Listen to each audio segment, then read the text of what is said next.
प्राथमिक शिक्षक संघ के चुनाव का दौर शुरू। पहली बार चुनावी मैदान में उतरी महिला प्रत्याशी।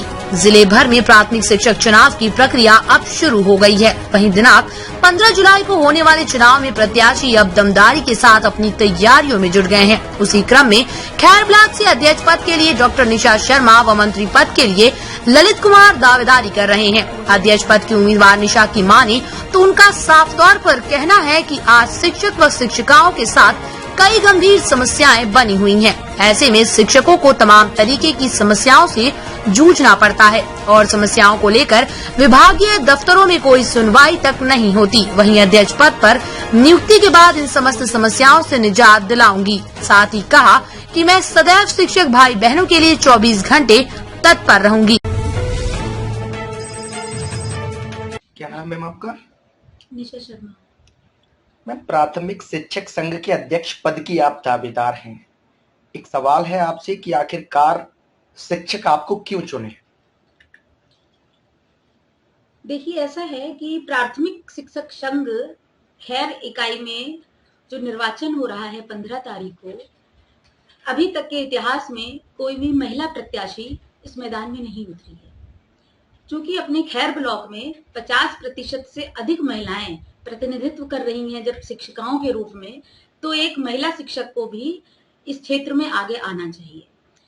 दूसरी बात यह है कि मेरे यहाँ आगे आने का कारण एक यही रहा कि शिक्षक और शिक्षिकाएं दोनों ही समान हैं, और जब समान है तो कार्यकारिणी में महिला को भी एक पद पर दावेदारी अपनी प्रस्तुत करनी चाहिए।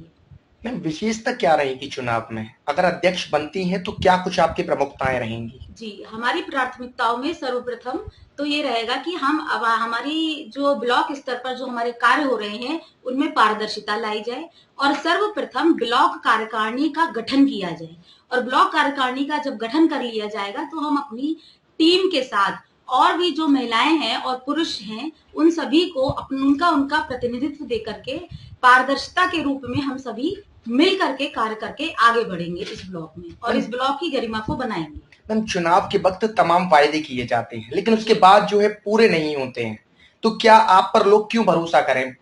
देखिए, ये कोई राजनीतिक बहुत बड़ा मंच नहीं है कि यहाँ पर चुनावी वादे किए जा रहे हैं और उन चुनावी वादों से अलग हटा जा रहा है। ये शिक्षकों का एक मंच है जिस पर शिक्षक अपनी समस्याएं लेकर के आते हैं। आज मैम, शिक्षकों के लिए विशेष तरीके की समस्याएं हैं, उनसे निजात दिलाने के लिए आपके क्या कुछ प्रयास रहेंगे? जी बिल्कुल, और इन्हीं प्रयासों को व्यवस्थित तरीके से व्यवस्था में लाने के लिए ही हम ये प्रयास कर रहे हैं कि हम अपने दावेदारी इसी आधार पर प्रस्तुत कर रहे हैं कि हमारे ब्लॉक के सभी कार्य निष्पक्ष रूप से हों, पारदर्शिता से हो, और किसी भी शिक्षक और शिक्षिकाओं को समस्याओं का सामना ना करना पड़े।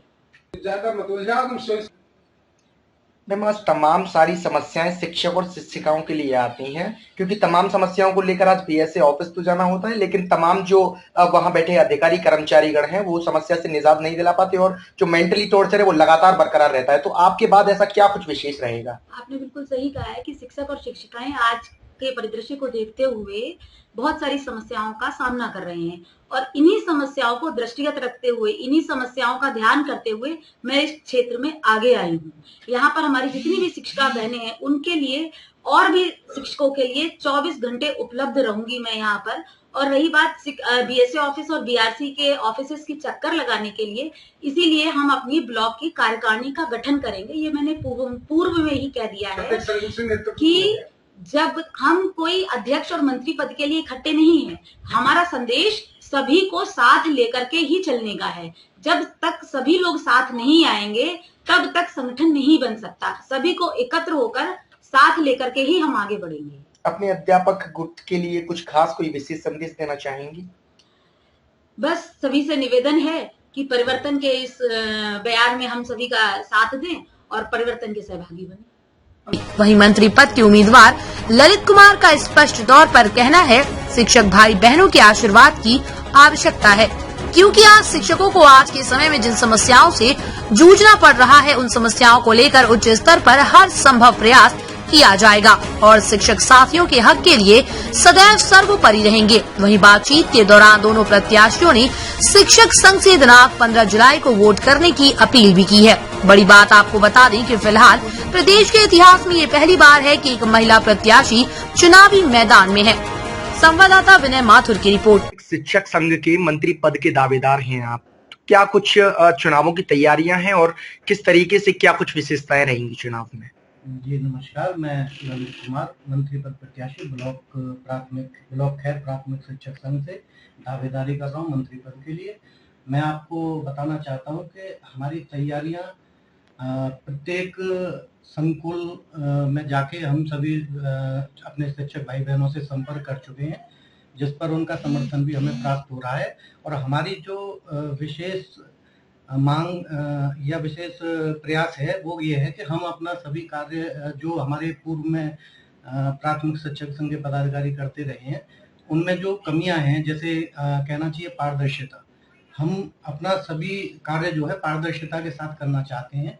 क्योंकि पूर्व में जो है कमेटी का गठन आज तक हमने नहीं देखा है कि किसी प्रकार से कमेटी का गठन किया गया है। तो हम अपने शिक्षक भाई बहन जो हमारे सक्रिय रहेंगे उनको हर संकुल पर प्रतिनिधित्व देंगे, जिससे वो वहाँ की समस्याओं को हमें अवगत करा सकें और उनकी समस्याओं को हम हमारा प्रयास रहेगा हमारे शिक्षक भाई बहन जो बीआरसी लेवल पर या बीएससी ऑफिस में घूमते रहते हैं उनको हम कहीं भी जाने का अवसर ना दें और उनकी समस्त समस्याओं का समाधान हम उन्हें अपने अपना केवल विद्यालय में वो पठन पाठन कार्य कराएं और उनकी सभी समस्याओं का निवारण हम उन्हें घर बैठे उपलब्ध कराएंगे।